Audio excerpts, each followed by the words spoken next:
Start करने जा रहे हैं फिजिक्स में जो पहला चैप्टर है हमारा वो है इलेक्ट्रोस्टैटिक। ठीक है, आपको 1 बाय 1 वीडियोज हमारे क्लासेस की मिलती रहेंगी और उस क्लासेस में आपको बस कॉपी में वीडियोस को पॉज करना है और खुद से नोट्स बनाना है। ठीक है, आप चाहोगे तो मैं सब्सक्रिप्शन में लिंक में नोट्स को डाल दूंगा, लेकिन बेटा अब मैं आपसे ये रिक्वेस्ट करूंगा कि आप नोट्स खुद से बनाइए। ठीक है, जिसमें आपको सारे नोटेशन के बारे में याद हो जाएगा कि ये मैं क्या लिख रहा हूँ। ठीक है, बाकी प्रिंटेड चीज़ें तो मार्केट में बिकती है ना, आप तो वैसे खरीद सकते हो, वही बातें बुक्स में भी लिखी हुई हैं।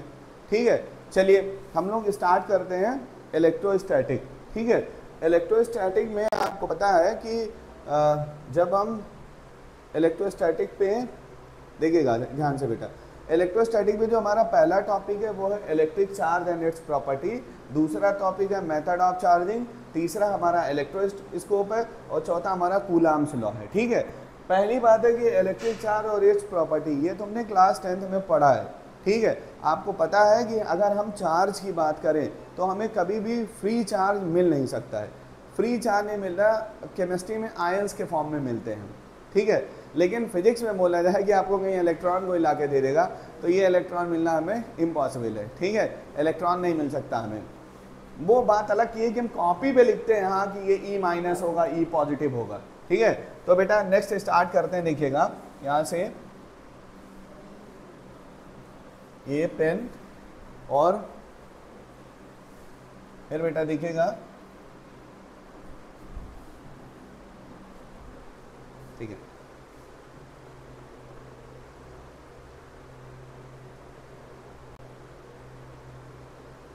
ठीक है, उसके बाद में आपको जितने भी प्रीवियस ईयर के क्वेश्चंस हैं वो भी हम लोग आपको करवाते रहेंगे। आपको बस इस चैनल पे आके और कॉपी कलम लेके बैठ जाना है, सर हमको क्लास करनी है, सर का जो क्लास का टाइमिंग वो भी आपको पहले से पता होगा।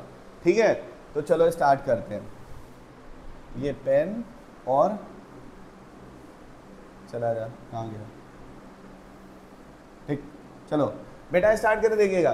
टॉपिक है इलेक्ट्रोस्टैटिक। ठीक है, तो electrostatic is the part of physics that deal with study of charge at rest. Electrostatic जो हमारा पार्ट है ना, जिसमें हमारा चार्ज बेटा रेस्ट पर होगा, चार्ज मूवेबल नहीं होगा। अगर चार्ज मूवेबल है तो करंट होगा ना, तब वो रेस्ट चार्ज कैसे रह गया। तो पहली बात है ये समझिए कि यहाँ इस चैप्टर में इस टॉपिक पे बेटा हमारा जो इलेक्ट्रॉन है वो किस पे होगा, तो सर हमारा इलेक्ट्रॉन रेस्ट पे होगा। बेटा वो इलेक्ट्रॉन भी हो सकता है और वो क्या हो सकता है, तो प्रोटॉन भी हो सकता है। ठीक है, तो वो कुछ भी हो सकता है, चाहे इलेक्ट्रॉन बोलो चाहे आप प्रोटॉन बोलो। ठीक है, वो रेस्ट पर होगा। ठीक, अब सुनिए जो इलेक्ट्रोस्टैटिक है आप देखिए ध्यान से, तो वो दो वर्ड से मिलके बना हुआ, कॉम्बिनेशन ऑफ वर्ड्स है वो। फर्स्ट इज इलेक्ट्रो और अदर इज स्टैटिक। अगर हम इलेक्ट्रोस्टैटिक में इलेक्ट्रो को देखें तो इलेक्ट्रो का मतलब है रिलेटेड टू चार्ज। वो चार्ज कुछ भी हो सकता है, वो तो इलेक्ट्रॉन भी हो सकता है और वो तो प्रोटॉन भी हो सकता है। ठीक है, आप तो इतने तो समझदार हो ही क्योंकि आप जेई की तैयारी कर रहे हो, है ना।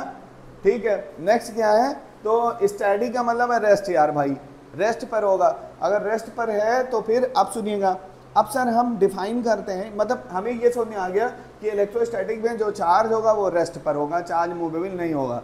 चार्ज मूवेबल कहाँ होगा, तो इसके बाद वाले चैप्टर में होगा।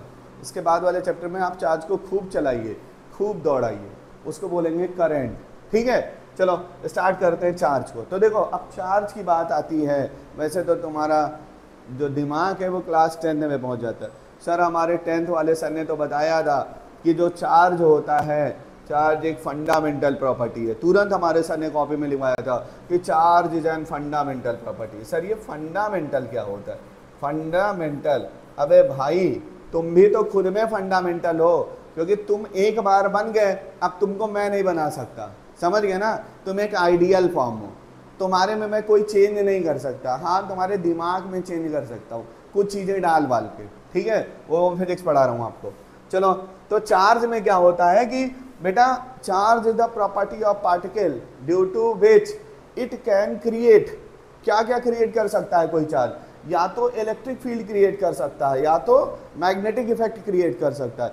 अबे भाई चार्ज रुका हुआ है तो रुके हुए चार्ज के सराउंडिंग में बेटा सुनिएगा, चार्ज हमारा स्टैटिक हो जाए, इस तरीके हो जाए। देखो मेरे पास इलेक्ट्रॉन है और ये इलेक्ट्रॉन हो गया। अब ये तुमको पता है कि ये इलेक्ट्रॉन हमारे पास में मेन चार्ज हो गया, ये मतलब स्टैटिक है भाई, तो मेन ही चार्ज है, और इसके सराउंडिंग में एक छोटा सा सर कोई और इलेक्ट्रॉन कहीं से लेके आते हैं।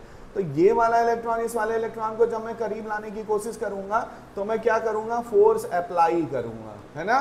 जैसे मैं फोर्स अप्लाई करूंगा, ये हमारा हो गया फोर्स अप्लाइड। वैसे बेटा ये वाला इलेक्ट्रॉन इस वाले इलेक्ट्रॉन को क्या करने लगेगा, रिपेल करना सर स्टार्ट कर देगा, रिपल्सन फोर्स लगाएगा, है नहीं है, रिपल्सन फोर्स लगाएगा। तो बेटा सुनो, ये इस इलेक्ट्रॉन से कुछ डिस्टेंस होती है भैया, ये मेन चार्ज है, ध्यान से सुनिएगा, ये मेन चार्ज है, इस मेन चार्ज से कुछ डिस्टेंस होती है जहां से इस छोटे वाले चार्ज को क्या फील होने लगता है, रिपल्सन का फील होने लगता है। आगे चल के हम उस बात करेंगे, उसको इलेक्ट्रिक फील्ड बोलते हैं, आपको धीरे धीरे करके पता हो जाएगा, ठीक है।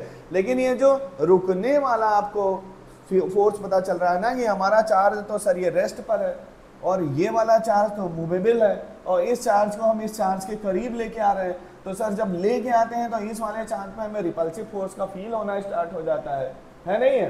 तो ये इस मेन चार्ज का क्या हो गया सर, कोई फील्ड होगा, उसको हम आगे कुछ बोलेंगे इलेक्ट्रिक फील्ड वगैरह, अभी हम उसके बाद उसकी डिस्कस ही नहीं करते हैं, ठीक है। चलो फिर आगे देखते हैं। तो बेटा क्या लिया कि charge is the property of particle और object due to which it can create electric and magnetic effect around it. It is the property of object और particle due to which it can experience electric and magnetic field, ठीक है, जिसके कारण ये electric और magnetic field का feel करता है। देखो कैसे फील करता है बेटा, एक बात बताओ, एक हम नॉर्मल फॉर्म में कंडक्टिंग वायर लेते हैं, ठीक है, ये कौन सा वायर है, तो सर ये कंडक्टर है हमारा, कौन है, तो ये कंडक्टर है।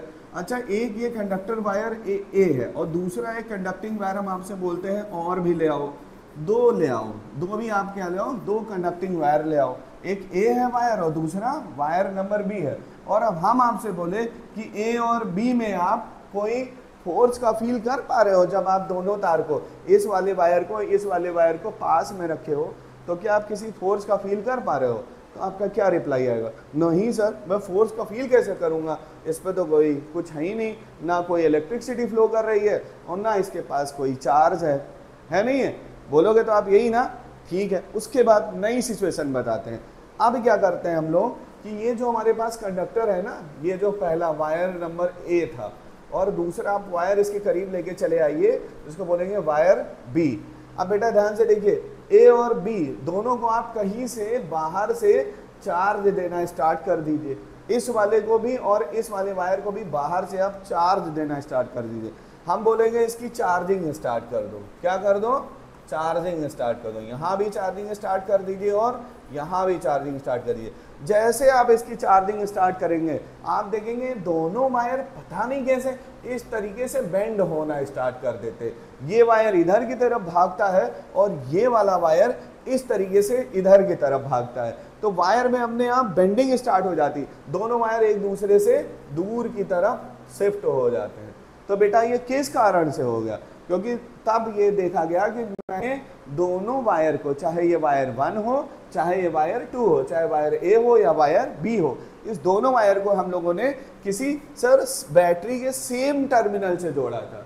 तो जितना चार्ज जिस नेचर का इस पे आया उतना ही चार्ज उसी नेचर का, सेम नेचर का इस पर भी आया। तो सर ये दोनों चूंकि बैटरी के सेम टर्मिनल से जोड़े गए थे, ऐड किए गए थे, इसलिए सर दोनों पे जो चार्ज आया होगा, कुछ भी आया होगा, हम उसको भी चार्ज ही बोल रहे हैं, सर कुछ आया है जिसके कारण हमारा वायर, दोनों वायर आगे पीछे की तरफ बेंड हो गया है, ठीक है। तो सर ये जो बेंड हुआ है ना, यही तो हमारा क्या है, यही क्या है, यही चार्ज के कारण इस पे फोर्स लगा है, यानी ये वायर हमारा क्या हो गया, चार्ज हो गया। जब आप किसी पे कोई चीज, कोई एनर्जी ट्रांसफर करते हो तो आप बोलते हो इसके चार्ज हो गया। आप खाना खाते हो ना, खुद को क्या बोलते हो कि सर मैं तो चार्ज हो गया क्योंकि मैंने भोजन खा लिया, है ना। तो आप क्या कर रहे हो उस केस में, बोलते हो ना कि सर मैं तो खा लिया, मेरा पेट तो भर गया, मैं तो एकदम चार्ज होके आ गया, मतलब आप उसमें कोई ना कोई चीज गेन करते हो। तो जब आप सेम नेचर का गेन कराओगे तो दोनों में कैसा फील होना स्टार्ट कर देगा, रिपल्सन का फील होना स्टार्ट कर देगा। और अगर आप एक ही काम करते ना कि इस वाले वायर पे जो आपको ये वायर दिख रहा है बेटा, देखिएगा ये जो आपको ए वाला वायर दिख रहा है ना, वायर ए और वायर बी, अगर आप इस वाले वायर पे प्लस का चार्ज दे देते कोई भी जुगाड़ लगा के इस वाले वायर पे अगर आप कहीं से माइनस का चार्ज दे देंगे तो आप देखेंगे कि दोनों वायर इस तरीके से बेंडिंग स्टार्ट करते हैं अंदर की तरफ, ये वाला वायर भी अंदर की तरफ बेंडिंग स्टार्ट करता है, दोनों वायर पास पास आ जाते हैं। तो सर अगर सेम नेचर के मैंने भाई बैटरी है आपके पास में और आपने इस वाले वायर को बैटरी के प्लस टर्मिनल से जोड़ दिया और इस वाले वायर को आपने बैटरी के माइनस टर्मिनल से जोड़ दिया, तो जब आप कनेक्ट कराओगे तो देखोगे सर ये वायर और ये वायर दोनों पास पास आना स्टार्ट कर देते हैं। यानी कि सर जो हमारा सेम नेचर का चार्ज है, सेम नेचर का चार्ज है, उसमें तो रिपल्सन हो रहा था और जब अपोजिट नेचर का चार्ज है तो उसमें अट्रैक्शन होना स्टार्ट कर देता है। तो बेटा अब आप समझ चुके हो, हम केवल चार्ज नहीं मिल सकता, हमें चार्ज हमें फ्री फॉर्म में नहीं मिलता है। चार्ज एक फंडामेंटल प्रॉपर्टी है, ठीक है, चार्ज एक किसी भी मटेरियल की फंडामेंटल प्रॉपर्टी है जिसके कारण हम दो कंडक्टिंग वायर में या दो इलेक्ट्रॉन में या दो प्रोटॉन में फोर्स ऑफ अट्रैक्शन या रिपल्सन का फील करते हैं। और अच्छे तरीके से बोले तो बेटा हम दोनों वायर के बीच में इलेक्ट्रिक फील्ड और मैग्नेटिक फील्ड को समझ पाते हैं, ठीक है, कि सर ये इस वाले वायर के सराउंडिंग में इलेक्ट्रिक फील्ड है।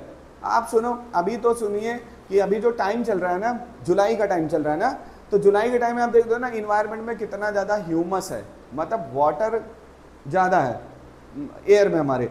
बेटा अब आप किसी स्विच वगैरह को जाते हो टच करने के लिए ना, तो देखिए स्विच में आपको टच करते हो, स्विच बल्कि इंसुलेटर का बना होता है, प्लास्टिक का बना होता है, ठीक है ना, लेकिन जब भी आप उसको टच करते हो ना तो स्विच में आपको शॉक लगना स्टार्ट हो जाता है। अब सर कभी कभी ऐसा भी होता है ना कि आप उसको टच ना करो, थोड़ी दूर भी रहो तो भी आपको शॉक लगना स्टार्ट हो जाता है। तो वो क्या हो रहा है सर, उसके ऊपर चार्ज आ गया है। और वही अगर आपका जो समर का सीजन है आ जाए या विंटर का सीजन आ जाए तो फिर आप आराम से उसको टच करिए, आपको कहीं शॉक नहीं लगता है। तो बेटा हमें चार्ज का फील पता ही तब चल पाता है जब हम उस चार्ज को, जब हम किसी कंडक्टिंग वायर को किसी बैटरी से ले जाके ऐड करा देते हैं, बैटरी से ले जाके जोड़ देते हैं, तो बैटरी उसका चार्जिंग स्टार्ट करती है, ठीक है। चलो तो भाई अब सुनो, नेक्स्ट बात होती है कि जो यूनिट ऑफ चार्ज है बेटा, तो इन जनरली हम लोग बेटा चार्ज को देखा जाए, मैं ये भी समझा देता हूँ, चार्ज को बेटा आप किससे रिप्रेजेंट करते हो, तो क्यू से रिप्रेजेंट करते हो। किससे? क्यू से। अगर बोला जाए आपसे कि चार्ज की यूनिट क्या होगी, तो सर चार्ज की हमारी यूनिट इस बात में जितना मैं आपको अभी तक समझा रहा हूँ, इसको पढ़ाने वाले एक साइंटिस्ट थे जिन्होंने अपना सबसे ज़्यादा टाइम दिया बेटा, वो थे हमारे कौन में, तो कूलाम साहब थे, ठीक है। इन्हीं के नाम पे चार्ज को हम लोग किससे रिप्रेजेंट करते हैं, तो सर सी से रिप्रेजेंट करते हैं, ठीक है। तो सी से रिप्रेजेंट करते हैं, देखिए unit of coulomb is C, ठीक है। उसके बाद में बेटा चार्ज और भी ज़्यादा ढेर सारे फॉर्म में आपको मिल सकता है क्वेश्चंस में करते समय। मिली कूलम जिसको आप क्या लिखोगे 10 की पावर -3 कूलम, उसके बाद माइक्रो कूलम जिसको आप क्या लिखेंगे 10 की पावर -6 कूलम, उसके बाद आपको क्या मिल सकता है नैनो कूलम जिसको क्या लिखेंगे 10 की पावर -9 कूलम, ठीक है, ठीक है। और भी ढेर सारे चार्ज के यूनिट है, आपको मिल सकता है 1 कूलम इक्वल टू 3 × 10 की पावर 9 ESU, ठीक है, इलेक्ट्रोस्टैटिक यूनिट, ठीक है। नेक्स्ट बेटा देखते हैं, चलिए फिर, ठीक है, नेक्स्ट स्लाइड पे आते हैं, ठीक है। प्रॉपर्टीज ऑफ चार्ज, बेटा जो हमारी अगली प्रॉपर्टी है नेक्स्ट स्लाइड, वो स्टार्ट होती है हमारी प्रॉपर्टीज ऑफ चार्ज पे, ठीक है। किस पे स्टार्ट होती है, तो प्रॉपर्टीज ऑफ चार्ज। तो बेटा सुनिएगा, प्रॉपर्टी ऑफ चार्ज में देखिएगा चार्ज हमारी कैसी क्वांटिटी है, तो सर चार्ज हमारी स्केलर क्वांटिटी है। कैसी है? Scalar quantity. आपको भी पता है कि चार्ज भी स्केलर है और मास भी स्केलर है, क्योंकि मास भी फंडामेंटल प्रॉपर्टी है और चार्ज भी फंडामेंटल प्रॉपर्टी है। जितनी फंडामेंटल प्रॉपर्टीज हैं उसमें हम डायरेक्शन कहाँ से ढूंढ सकते हैं, ये तो आपको पता ही है ना, ठीक है। तो बेटा जो चार्ज है हमारा, it is an scalar quantity. और सुनो, स्केलर क्वांटिटी में एक होता है पॉजिटिव डिफिशियंसी, एक होता है निगेटिव डिफिशियंसी ऑफ इलेक्ट्रॉन, ठीक है। इसकी बात हम अभी आगे आपसे करेंगे, ठीक है। अब बेटा बात होती है, देखिए इट इज क्वांटाइज, जो चार्ज आपको मिलता है ना वो क्वांटाइज फॉर्म में मिलता है। सर ये क्वांटाइज फॉर्म क्या होता है, अब मैं आपको डिटेल में क्वांटाइजेशन समझाता हूँ, ठीक है, कि सर ये क्वांटाइज फॉर्म क्या होता है। बेटा एक बात बताइए, आपके घर में लैडर बना हुआ, सीढ़ी छत पे चढ़ने के लिए बना हुआ ना, आप कैसे चढ़ते हैं, देखिएगा पहले आप इस तरीके से इसको समझिए, इस तरीके से इस तरीके से समझिए। अब देखिएगा इसकी हाइट अगर मैं बोलूं कि 10 सेंटीमीटर है, कितना है 10 सेंटीमीटर, 10 सेंटीमीटर, 10 सेंटीमीटर, यहाँ भी 10 सेंटीमीटर, सर यहाँ भी 10 सेंटीमीटर। तो एक बार जब आप इस पे पैर उठा के रखोगे, देखिएगा ध्यान से, जब हम एक बार बेटा फर्स्ट टाइम अगर हम यहाँ से उठ के यहाँ पर आए तो कितना हाइट ट्रेवल करेंगे, तो सर एक बार में 10 सेंटीमीटर जाएंगे, ठीक है ना। अगर हम इस वाले इससे उठ के इस वाले पे जाएं तो हम फिर कितना डिस्टेंस ट्रेवल करेंगे सर, 10 मीटर ट्रेवल करेंगे। बेटा इससे उठ के अगर आप दोबारा इस पर जाओ तो भी कितनी दूरी तय करोगे, तो सर हम 10 मीटर चलेंगे, है ना। इस वाले पर भी जाए तो हम कितना चलेंगे सर, तो हम 10 ही मीटर हर में चलते रहेंगे। अगर हम आपसे बोले अब आप उतर जाओ बेटा, तो आप उतरोगे तो भी कितना उतरोगे, यहाँ से उतर के आएंगे जब हम इस तरफ बेटा तो 10 सेंटीमीटर, इधर भी उतर के आए तो 10, यहाँ से उतर के आए तो 10, यहाँ से उतर के आए तो 10, यहाँ से उतर के आए तो 10। हर बार चाहे हम चढ़ेंगे तो भी 10 ही सेंटीमीटर जा सकते हैं और उतर के आएंगे तो भी 10 ही सेंटीमीटर आ सकते हैं बेटा। तो यानी कहने का मतलब है कि ये एक स्पेसिफिक क्वांटिटी होती है किसी चार्ज की, वो उससे कम नहीं हो सकता है, ठीक है, ना ही उससे ज़्यादा हो सकता है। उसका एक स्टैंडर्ड है, वो उतने फॉर्म में ही होता है, उसकी वैल्यू को हम कम ज़्यादा नहीं कर सकते, वो एक फिक्स वैल्यू होती है। क्वांटाइजेशन में आप समझिए कि जो किसी चार्ज की वैल्यू होती है, किसी भी मतलब किसी भी कंडक्टर के ऊपर जो चार्ज की मिनिमम वैल्यू होती है, मिनिमम वैल्यू बोल सकते हैं, वो हमारी होती है बेटा। किसी भी चार्ज के ऊपर अगर मिनिमम वैल्यू पूछा जाए तो आप बोलोगे 1.6 इंटू 10 की पावर माइनस का 19 कूलम, जो कि इलेक्ट्रॉन पे चार्ज के बराबर होता है नहीं है, इलेक्ट्रॉन पे चार्ज के बराबर होता है 1.6 10 की पावर माइनस 19 कूलम। भाई आप इस सीढ़ी में कभी आधा सीढ़ी नहीं चल पाओगे क्योंकि आपका पैर ही नहीं आ पाएगा, ठीक है। इस वाले पे भी बोलो नहीं सर मैं इस वाले पे पूरा पूरा जाऊंगा, इस वाले पे आधे पे जाऊंगा, तो आधे पे आप कहीं पैर रख पाओगे क्या, पैर ही नहीं रख सकते हैं आप। तो बेटा जब भी आप चढ़ोगे तो 1 ladder, 2 ladder, 3 ladder, 4 ladder, 5 ladder, ladder ladder ladder ऐसे चढ़ते चले जाओगे, है नहीं है। लेकिन आप कभी आधा नहीं चल सकते हो क्योंकि आधा तो चलना पॉसिबल ही नहीं है सर ना, आधे पे तो रुकने की जगह ही नहीं है, तो कहाँ से आप रुक जाओगे भाई। सेम एज इट इज अगर हम बोले किसी भी मटेरियल से सर चार्ज ट्रांसफर हो रहा है, किसी भी कंडक्टिंग मटेरियल से चार्ज ट्रांसफर हो रहा है, तो बेटा जब भी चार्ज ट्रांसफर होगा तो चार्ज 1.6 इंटू 10 की पावर माइनस 19 कूलम के फॉर्म में ही ट्रांसफर होगा। ये किसी भी मटेरियल पे जो चार्ज होता है उस चार्ज की मिनिमम वैल्यू होती है, ठीक है। आप मांगोगे बोलोगे मुझे चार्ज चाहिए तो वो आपको चार्ज किस फॉर्म में देगा, इलेक्ट्रॉन के फॉर्म में देगा, 1 इलेक्ट्रॉन उठा के दे देगा। आप बोलोगे हमें थोड़ा और चार्ज चाहिए तो 2 इलेक्ट्रॉन उठा के दे देगा। आप बोलोगे मेरे को थोड़ा और चाहिए तो 3 इलेक्ट्रॉन उठा के दे देगा। जब भी वो आपको चार्ज ट्रांसफर करेगा तब वो आपको किस फॉर्म में ट्रांसफर करेगा, इलेक्ट्रॉन्स के फॉर्म में ट्रांसफर करेगा, ठीक है ना। 1 इलेक्ट्रॉन, 2 इलेक्ट्रॉन, 3 इलेक्ट्रॉन, 4 इलेक्ट्रॉन, ठीक है ना। अब देखिए बेटा अगर आपके पास में कोई मटेरियल ए है और दूसरा मटेरियल मेरे साथ में बेटा क्या है बी है, और ए से बी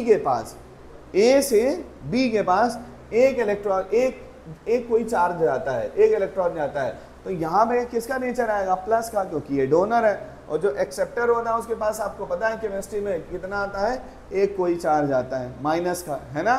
तो बेटा यहाँ से जाने वाला इलेक्ट्रॉन जो हुआ इसके ऊपर कितने का चार्ज दे गया, प्लस ही का, और यहाँ पर जो इलेक्ट्रॉन पहुँच गया वो कितना चार्ज लेके आया, माइनस ही का।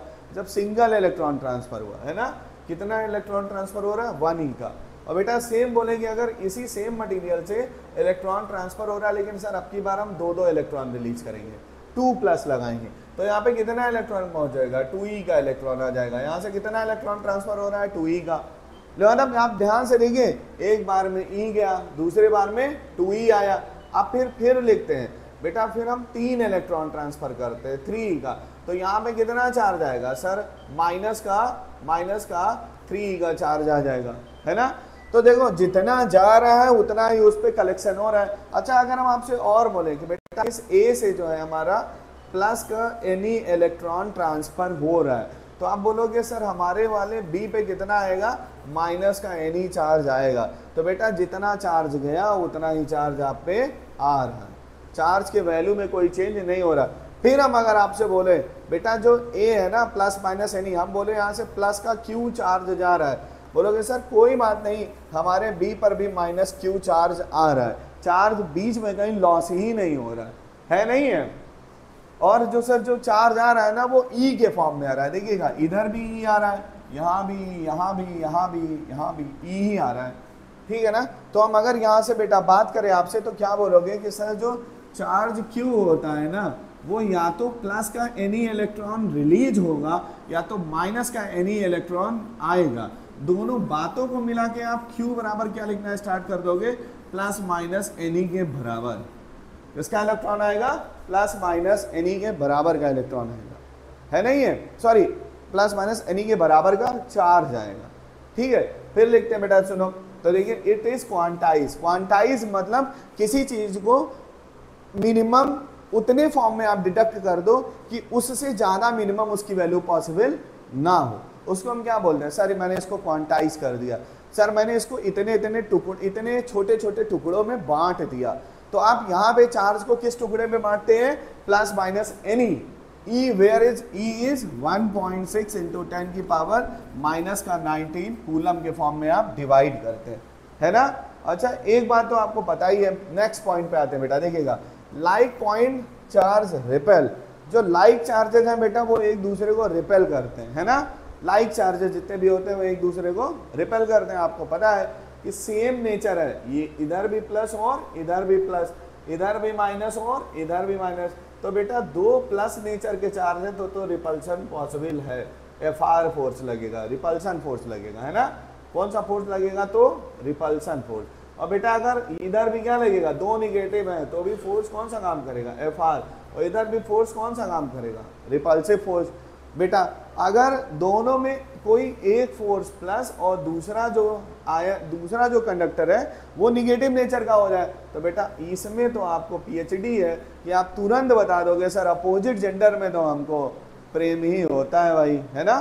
तो आपको यहाँ पे अट्रैक्शन दिख जाएगा, क्यों, तो ये हमारा किस नेचर का हो जाएगा सर, ये FA हो जाएगा और ऊपर वाले सब के सब किस में बनेंगे, तो FR में बनेंगे, है ना। चलो बहुत अच्छी बात है। फिर बेटा बात करते हैं, देखो if a charge is at rest it can create electric effect around itself and experience electric force। बेटा अगर कोई चार्ज है, कोई भी चार्ज है तो वो अपने चारों तरफ अपने सराउंडिंग में एक इलेक्ट्रिक फील्ड खुद में क्रिएट कर लेता है और फिर उसी इलेक्ट्रिक फील्ड के कारण खुद में ही रिपल्सन फोर्स का फील करता है। उसका एक मैं तुम्हें एग्जांपल देता हूँ। एक कोई एक्स पर्सन होता है, उसके पास बहुत पैसा होता है, बहुत पैसा होता है, तो बेटा वो अपने आप को प्राउड ही बना देता है नहीं है। मतलब मैं बता रहा हूँ किसी एक्स को जिसके पास में बहुत ज़्यादा पैसा होता है, वो रिच बन जाता है भाई, चलो भाई इनके पास बहुत पैसा हो गया, तो इनका जो क्षेत्र है ना, इनका जो फील्ड है ना, वो थोड़ा हमने बड़ा बना दिया।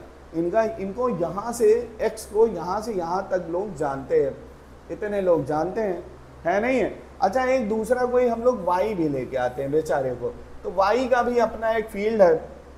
अब देखो वाई, इसको एक्स को पता है कि जितना मैं पावरफुल हूं उतना तो वाई नहीं है, लेकिन फिर भी वाई तो पावरफुल बन ही रहा है नहीं है। जैसे हम बात करें तो किसकी बात करें, आजकल इंडिया वर्सेस बाकी सारी कंट्रीज में ना, तो उसमें क्या देखोगे ना कि जो वाई है वो तो पावरफुल बन ही रहा है, तो बेटा जो ये एक्स वाला है ना, इस वाई वाले को रिपेल करना स्टार्ट कर देगा, अरे तुम हटो, ठीक है। वो तुम्हें ऐसे दिखेगा, देखो बेटा क्या लिखा हुआ कि पहले जब आप कोई चार्ज रखते हैं तो वो चार्ज अपने सराउंडिंग में, जैसे मैं बोलता हूँ बेटा पहले हम लोग ने चार्ज रखा तो ये चार्ज अपने सराउंडिंग में कुछ दूरी पर, ये देखिए दूरी धीरे धीरे बढ़ती जा रही है, कुछ दूरी तक अपना एक फील्ड बना लेता है, जहाँ तक अगर कोई दूसरा चार्ज आ गया, कोई भी दूसरा चार्ज आ गया तो वो चार्ज, अगर ये चार्ज चलते चलते चलते चलते यहाँ तक पहुँचना चाहे और इस फील्ड के अंदर आना चाहे, जैसे ये चार्ज इस फील्ड में एंट्री करेगा, ये वाला जो मेरा मेन चार्ज है इस चार्ज को क्या कर देगा, रिपेल करना स्टार्ट कर देगा। तो देखो इस चार्ज ने ये फील्ड पहले जनरेट किया है, उसके बाद जब ये चार्ज इस फील्ड में आया तब ये अपने फील्ड से इसको क्या कर देता है, मेरे फील्ड से बाहर जाओ, तो पहले कोई चार्ज अपना फील्ड क्रिएट करता है, उसके बाद रिपल्सन स्टार्ट करता है। ऐसा नहीं कि आपने चार्ज रखा और सर रिपल्सन स्टार्ट हो गया, ऐसी कोई थ्योरी ही नहीं है भाई। अब वैसे प्रैक्टिकल पॉसिबल भी नहीं है। तुम खुद ही सोचो, तुम्हारे पास बहुत पैसा आ गया और तुम अपने मोहल्ले के सबसे बड़े आदमी बन गए, और तुम्हारे मोहल्ले में कोई दूसरा बड़ा, तुम्हारे बगल वाले कॉलोनी में कोई दूसरा बड़ा आदमी बैठा हुआ है, उसके पास तुम्हारे बराबर लगभग पैसा है, तो तुम उसको देखना पसंद नहीं करोगे, बोलोगे मैं। तो पहले तुम्हारे पास पैसा आया, जैसे पैसा आया वैसे तुमने अपने सराउंडिंग में क्या डेवलप कर लिया, फील्ड बना लिया ना कि ये तो इतने पूरे एरिया में मैं ही सबसे रिच पर्सन हूँ। और फिर जब दूसरा वाला वहाँ पे जनरेट हो रहा है तो आपको प्रॉब्लम होना स्टार्ट हो जाती है, ठीक है ना। तो बेटा पहले इस चार्ज ने अपना बना दिया इलेक्ट्रिक फील्ड, और जैसे ही इस इलेक्ट्रिक फील्ड में ये चार्ज आना स्टार्ट किया, वैसे ही ये बड़ा वाला चार्ज छोटे वाले चार्ज को क्या कर देता है, रिपल्सन स्टार्ट कर देता है, ठीक है। चलो तो ये होगा, if a charge it at rest it can create electric effect itself and it experience electric force. Next part आती है, देखिएगा बेटा, if a charge particle in moving with constant velocity then create a electric and magnetic effect and it experience electric as well as magnetic force, ठीक है। आपको पता है बेटा, अगर कोई चार्ज स्टैटिक है, कोई भी चार्ज अगर स्टैटिक है, तो बेटा अगर ये चार्ज हमारा स्टैटिक है, चल नहीं रहा है, तो इसके सराउंडिंग में हम कोई दूसरा चलने वाला चार्ज लेके आएंगे, है नहीं है। ये हमारा चार्ज मेन चार्ज है, क्यों, है ना, और ये हमारा छोटा सा कोई चार्ज है बेचारा, टेस्ट चार्ज है ना। इस मेन चार्ज के फील्ड में इस टेस्ट चार्ज को हम लोग लेके आते हैं। जैसे ही लेके आएंगे, ये मेन चार्ज बहुत बड़ा ताकतवर है, तो ये इस चार्ज को क्या कर देगा, रिपेल करना स्टार्ट कर देगा, है नहीं है। तो वो उसको रिपेल क्यों कर रहा है, क्यों कर रहा है सर, वो रिपेल इसलिए कर रहा है क्योंकि दोनों चार्ज सेम नेचर के हैं। कितने दूरी पर कर रहा है सर, ये जो डिस्टेंस है ना, एक फाइनाइट डिस्टेंस है, वहीं पर लाए तभी हमें इसे रिपल्सन का फील्ड चला है, ठीक है ना। ये डिस्टेंस किस पर डिपेंड करेगी, तो सर ये चार्ज जितना ज़्यादा बड़ा होगा उतना ज़्यादा Q और Q0 के बीच में गैप बढ़ता जाएगा, है नहीं है भाई। एक बहुत ज़्यादा ताकतवर आपको चार्ज दे दिया जाए और एक आपको छोटा सा चार्ज दिया जाए, तो बेटा अभी मैं मानता हूं ना कि ये जो चार्ज है हमारा वो 1 कूलम का है, ठीक है ना। कितना इसका वैल्यू है, 1 कूलम, और हम एक चार्ज लेके आते हैं तो वो ये वाला इसको यहाँ से रिपेल करना स्टार्ट कर देता है। अब इस चार्ज की वैल्यू को बढ़ाओ और 2 कूलम कर दो। अब तुम जब चार्ज को लेके आओगे तो पहले अगर ये दूरी r थी तो अब बढ़ के दूरी कितनी हो जाएगी, 2r। सर एक चार्ज हम और लेके आएंगे, कौन सा लेके आएंगे, जिसकी वैल्यू 3 कूलम होगी, 3c होगी, तो बेटा ये डिस्टेंस बढ़ के कितनी हो जाएगी, 3r, है ना। तो चार्ज की वैल्यू पे डिपेंड करता है कि वो कहाँ तक जाके किसी चार्ज को अट्रैक्ट या रिपेल कर सकता है नहीं है, ठीक है बेटा। अब देखा जाए, और जो कोई भी चार्ज देखेगा, अ charge particle is moving constant velocity, अगर कोई चार्ज पार्टिकल हम कांस्टेंट वेलोसिटी से चला दें तो बेटा आपको पता है करंट की डेफिनेशन में I is equal to dq/dt, पता है ना, dq/dt करंट की डेफिनेशन। इसमें तुमने क्लास 10th में क्या लिखा था, I is equal to q/t, और लिखते क्या थे आप, rate of flow of charge is known as current, लिखते थे ना, rate of flow of charge is known as current. क्या लिखते थे, is known as current, rate of flow of charge is known as current.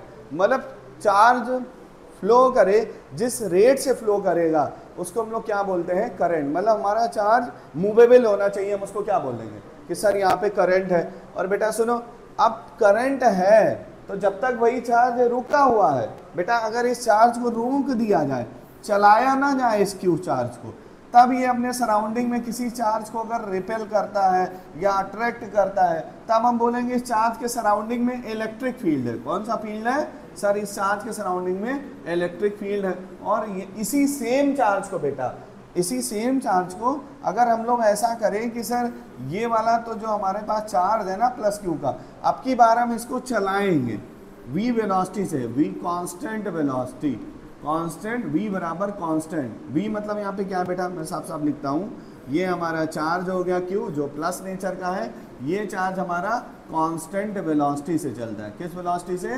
Constant velocity से अगर चलना शुरू कर दे तो हम बोलेंगे सर ये चार्ज नहीं चल रहा है, ये मोशन ऑफ चार्ज नहीं है, मोशन ऑफ चार्ज नहीं है। सर आप मोशन ऑफ चार्ज ना करके इसको करंट कहिए, क्या बोलेंगे सर आप, तो हम सर इसको करंट डिफाइन करेंगे। सर मोशन ऑफ चार्ज कुछ भी नहीं, एवरीथिंग इज करंट, ठीक है। तो बेटा सुनिए, अब जब चार्ज था तो हमने चारों तरफ कौन सा फील्ड क्रिएट करता है, तो सर वो इलेक्ट्रिक फील्ड क्रिएट करता है। और जब इसी चार्ज को हम लोग चलता हुआ चार्ज समझते हैं, तो बेटा ये उस सिचुएशन में अपने चार्ज के सराउंडिंग में क्या क्रिएट करता है, बोलेंगे मैग्नेटिक फील्ड, है ना। तो वो चार्ज जब स्टैटिक है तो अपने सराउंडिंग में इलेक्ट्रिक फील्ड बनाएगा, और उसी चार्ज को जब आप चला देंगे तो अपने सराउंडिंग में कौन सा फील्ड क्रिएट करेगा, सर मैग्नेटिक फील्ड बनाएगा, ठीक है। फिर क्या है, if a charge particle is moving with variable velocity, अगर कोई चार्ज पार्टिकल वेरिएबल वेलोसिटी से चले, ठीक है, तो वो अपने सराउंडिंग में इलेक्ट्रोमैग्नेटिक फील्ड को बनाएगा, जिसको आप चैप्टर, हमें लग रहा है चैप्टर नंबर 6 में पढ़ोगे चल के, ठीक है, इलेक्ट्रोमैग्नेटिक फील्ड, ठीक है। उसमें बेटा क्या होता है ना कि जो चार्ज होता है वो एक्सीलरेटेड मोशन करता है, मतलब इलेक्ट्रिक फील्ड क्रिएट करेगा जब चार्ज स्टैटिक है, बेटा कांस्टेंट स्पीड से चलेगा जब चार्ज हमारा जब वो कांस्टेंट स्पीड से चलेगा तो मैग्नेटिक फील्ड बनाएगा, और जब वही चार्ज हमारा आपको बोला जाए एक्सीलरेटेड मोशन से चलेगा तब वो दो कॉम्बिनेशन ऑफ फील्ड को बनाएगा, इलेक्ट्रिक फील्ड और मैग्नेटिक फील्ड का कॉम्बिनेशन, हम उसको क्या बोल देंगे, इलेक्ट्रोमैग्नेटिक फील्ड बनाएगा। और जिसका यूज आप फोन में करते हो, रेडियो वेव में करते हो, है ना, सैटेलाइट में यूज करते हैं आप। नेक्स्ट आता है value of charge depend upon its velocity, charge की जो वैल्यू होती है वो उसके वेलोसिटी पे डिपेंड करती है। देखिएगा, value of charge depend upon its velocity, इस तरीके से लिखा गया है कि value of charge is depend upon its velocity. तो बेटा वैल्यू ऑफ चार्ज कभी वेलोसिटी पे डिपेंड नहीं करती, तुमने ये पढ़ा है ना, m equal to M not upon में under root 1 minus B square by C square, ये आपने पढ़ा है। लेकिन कहीं आपने ये नहीं पढ़ा है कि ये नहीं पढ़ा है आपने, इस तरीके से आपने कभी नहीं पढ़ा है। देखिए ये पढ़ा है m equal to M not upon में under root 1 minus B square by C square, तो पढ़ा है। लेकिन किसी बुक में आपको ये नहीं मिलेगा q equal to Q not upon में under root of 1 minus V square by C square. Sir ये थ्योरी हमने नहीं पढ़ी है, ये थ्योरी करेक्ट है। बेटा वेलोसिटी पे मास डिपेंड करता है, लेकिन वेलोसिटी पे कभी चार्ज डिपेंड नहीं करता। चार्ज कांस्टेंट वैल्यू है, वो फंडामेंटल प्रॉपर्टी है, वो चेंज नहीं हो सकती भाई।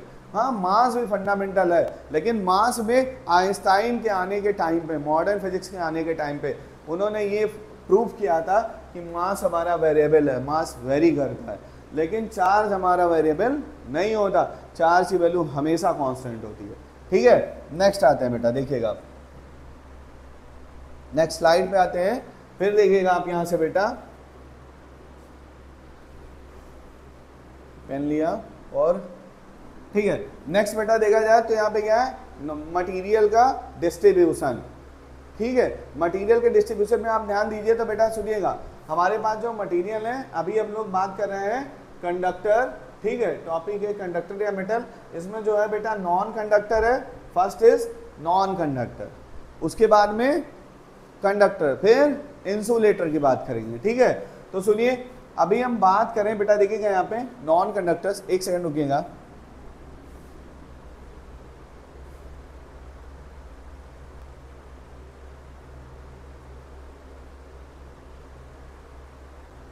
ठीक है, नहीं है, मैं आपको बता रहा हूँ, ठीक है बेटा। यहाँ पे स्लाइड में एक टॉपिक हमारा छूट गया है, जिसको मैं आपको भेज दूंगा, ठीक है।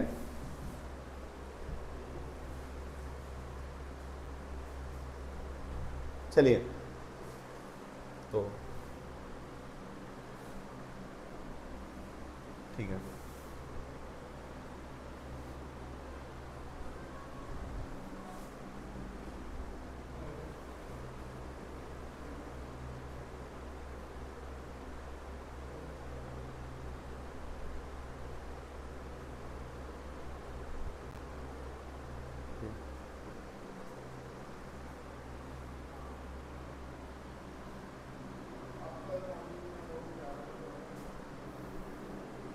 अब देखिएगा बेटा, हम लोग बात करते हैं, अभी हमारे साथ में कुछ छूट गया टॉपिक बेटा, सुनिएगा, देखिएगा।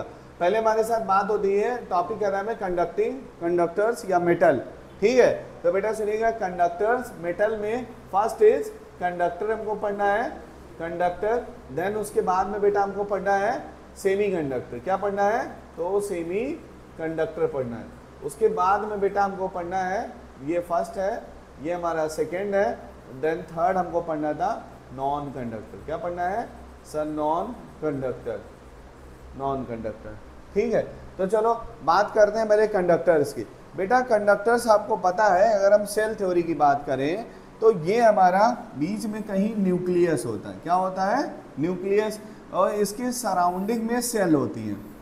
क्या होते हैं? तो सर सेल होते हैं। इसको बोला जाए K shell, L shell, M shell, इस तरीके से लिखते हो आप, है ना। अच्छा ठीक है बेटा, जब आप इस सेल थ्योरी को लिखते हैं इस तरीके से, के सेल देखिएगा ध्यान से, इस तरीके से, ये हो गया हमारा न्यूक्लियस।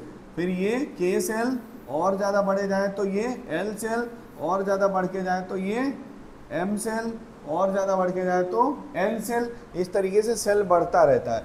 अब देखिएगा ध्यान से बेटा, कंडक्टर्स में क्या होता है, इनको हम सेल बोलते हैं, सेल, SHELL, सेल। ठीक है, अगर हम बात करें कंडक्टर में बेटा, तो कंडक्टर में इस तरीके से अगर हम एक आपको उठाते हैं एल्यूमिनियम, तो उसका इलेक्ट्रॉनिक नंबर जो है, एटॉमिक नंबर आप 13 लिखते हो। उसको अगर आप रिजॉल्व करो तो क्या लिखोगे? 2, 8, 3 लिखेंगे, लिखेंगे ना। ठीक है भाई, चलो आओ। अब बेटा सुन, जो इधर 3 है ना, अगर हम इसको लिखना स्टार्ट करें तो के सेल में हमारे पास कितने इलेक्ट्रॉन हो गए? तो सर 2 इलेक्ट्रॉन आ गए। और एल सेल में हमारे साथ में कितने आ गए? 8 आ गए। और जो बाकी 3 वाला आ गया वो तो सर हमारा अनपेयर्ड चला गया। अब मैं आपको इसमें एक छोटी सी कहानी सुनाता हूँ, उसके बाद हम लोग इसकी बात करते हैं डिटेल में। बताएंगे ऐसी कहानी है तो आप सुनिएगा बेटा। एक छोटा सा ये होता है ना कि आप ये सुनिएगा कि हमारे पास में एक घर है, ठीक है।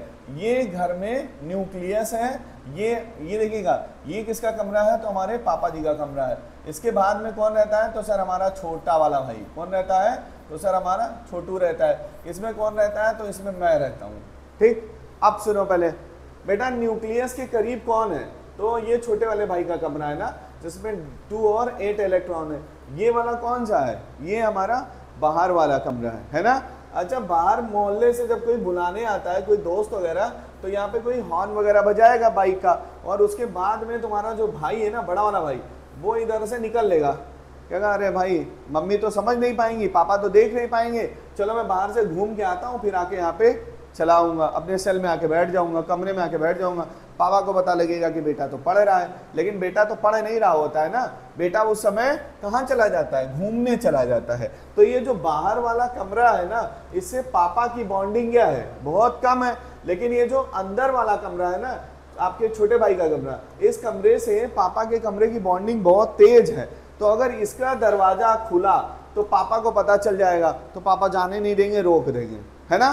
तो यानी ये जो ये छोटे भाई वाला कमरा है ना, जो न्यूक्लियस के पास वाला है, ये न्यूक्लियस से बहुत ज़्यादा टाइटली बॉन्डेड है। और जो ये बाहर वाला कमरा है, इस कमरे में अगर हमारा इस कमरे में कोई भी चला जाए तो बाहर वाला बुलाने आएगा, वो उसके साथ चला जाएगा, पापा को पता ही नहीं चलेगा। तो यानी कि बेटा जो हमारे बाहर वाले सेल में इलेक्ट्रॉन बैठा रहता है ना, चला जाए, चला जाए, चल जाए, चलता रहे, मतलब कंडक्ट कर जाए, आप उसको क्या बोलोगे?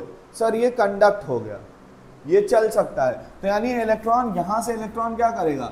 सर इलेक्ट्रॉन जल्दी से लूज हो जाएगा। यहाँ से इलेक्ट्रॉन हमारा बहुत जल्दी लूज कर जाएगा, बहुत जल्दी चला जाएगा। और जो हमारे अंदर वाले सेल में बैठा हुआ है, वो इलेक्ट्रॉन जल्दी नहीं जा पाएगा, है नहीं है।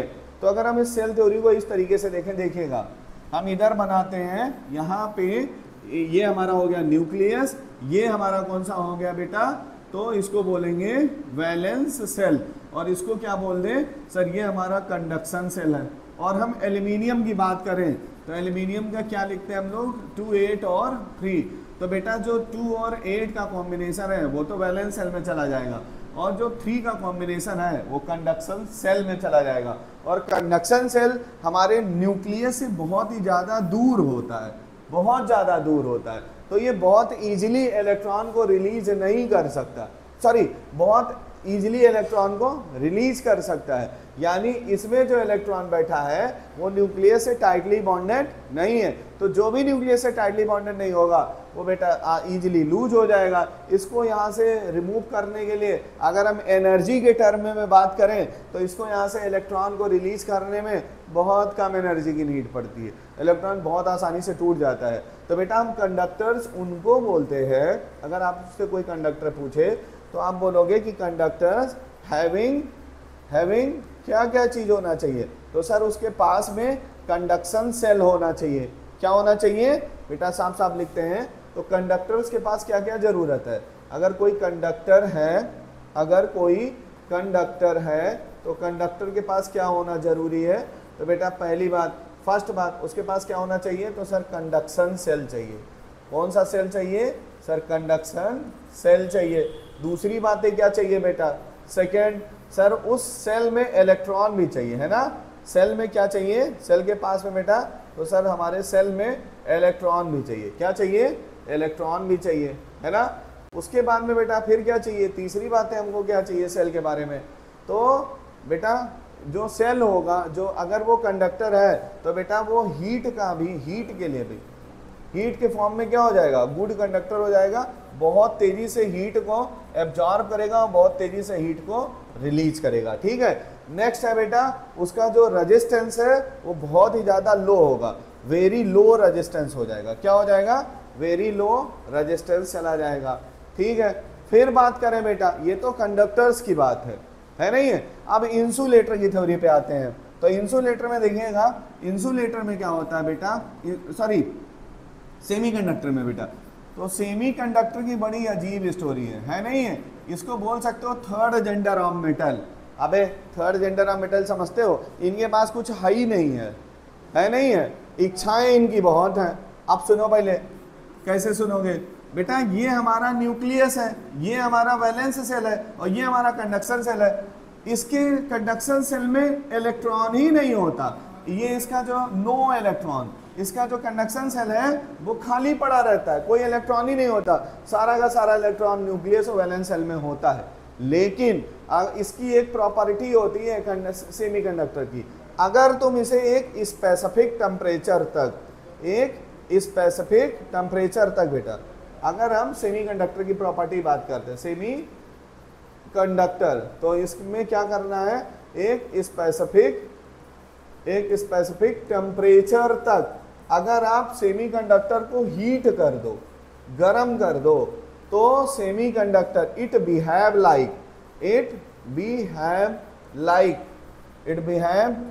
कंडक्टर। तो किस तरीके से बिहेव करेगा सर, कंडक्टर की तरीके से बिहेव करेगा। ठीक है, और अगर आप स्पेसिफिक टेम्परेचर के बिलो रहते हैं, ठीक है ना, स्पेसिफिक टेम्परेचर के अगर below then semiconductor behave like insulator, semiconductor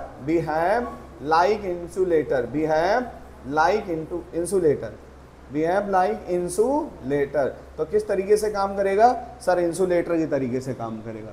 ठीक है, वो बात अलग की है बेटा, आगे चल के इसमें बहुत ढेर सारा इम्प्योरिटी मिलाया गया, बहुत ढेर सारी चीजें मिलाई गई, उसके बाद में सेमीकंडक्टर मेरा कंडक्टर की तरीके से बिहेव किया, जिसका इस्तेमाल आजकल आप फोन वगैरह में करते हैं। ठीक है, तो नेक्स्ट इसके आगे की जो वीडियोज है वो आपको नेक्स्ट क्लास में मिलेगी। Thank you.